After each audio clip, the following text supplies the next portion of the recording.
What is going on, guys? Jason Burke here, Styles Clash for Life, coming at you on YouTube, and today I've got another one of my top 20 favorite all-time horror movie moments, horror movie lists here. I've been listing my top 20 favorite horror movies throughout October in the last 20 days, counting backwards from number 20 to number 1, and giving brief details and reviews on the movies that I like, and unveiling number 1 on Halloween morning. So I've done already now number 20 through number 12. So if you guys want to see my 20 through 12 list of my favorite horror movies, they are on my channel as well. Today I'm bringing you guys number 11, and it is another early 80s classic. There's a lot of early 80s feel on this list. It's my favorite time for horror slashers and horror movies in general.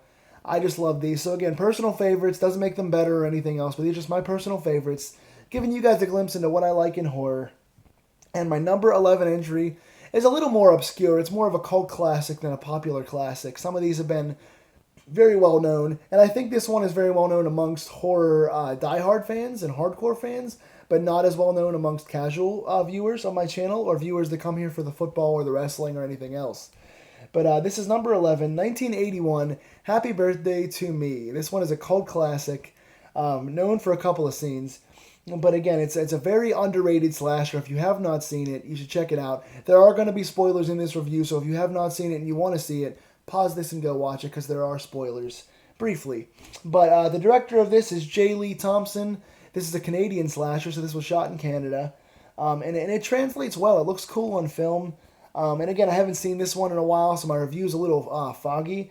But Melissa Sue Anderson iconically plays the character, the title, or not title character, but the main character, Ginny Wainwright, in this movie.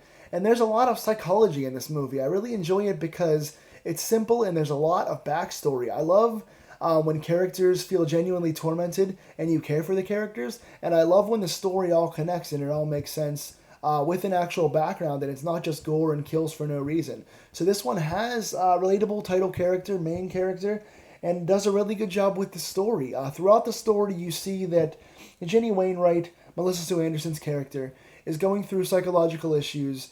She slowly, as the film progresses, her brain starts to function and she's getting more and more pieces together. So you don't get the backstory all in one montage. You get this every 15 or 20 minutes. You see her go into a flashback mode where she gets pieces of this scattered, tormented past going on. Suddenly her friends start to die one by one in some really cool death scenes. There's one where she thinks she's drowning. She's being tormented in her own head as well, and her friends start to die. There's a famous shish kebab scene where the guy gets a shish kebab in a fireplace during a lovemaking scene right through the back of the throat. And it is believed to be Melissa Sue Anderson's character, Ginny, that is committing these murders because you're seeing her plainly on screen do these things. So you think it's a whodunit halfway in first person, but you can see her character there the entire time committing these acts. So some really cool, brutal death scenes. There's one with the guy under a car. There's one with the guy lifting weights, and it gets strapped onto his man region. Again, the shish kebab scene, which is on the cover of the film, which is known very, very well. So cool deaths, brutal murders. And again, the story goes, as it gets unveiled throughout the movie, well done, well paced. You find out that Jenny was in a car accident which messed up her brain. It gave her some sort of a brain dysfunction or disorder. I don't know how to categorize it, but she gets into a they're racing. Their parents are going over a bridge. Her mother is going over a bridge in a rainstorm. They wind up crashing, and the mother, I believe, passes away, and the father's still alive, but they're estranged. The mother and father are estranged. So the mother dies, and she survives, but she has very severe brain defects, which blocks out most of her past. She's had surgeries, and she comes to find, recall that on her birthday as a teenager, I think it was like her 13th or something birthday as a teenager, it just didn't go well for her. They had planned this big party, but the aristocrats in town, the highfalutin, money laundering people in town, do not want to come to her party. She invites everyone, and they actually have their own party at her best friend's house, and all the kids attend that party and don't go to hers. So her mother's humiliated. She has a bad birthday.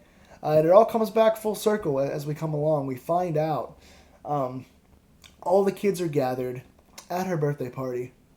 And you see her, Melissa Sue Anderson's character, wind up being tied up and gagged as well. All the dead friends iconically are surrounded around this table. So you've got this big round birthday party table with birthday party hats and all this stuff, with all these dead corpses sitting there. It's just this creepy, lingering, iconic scene.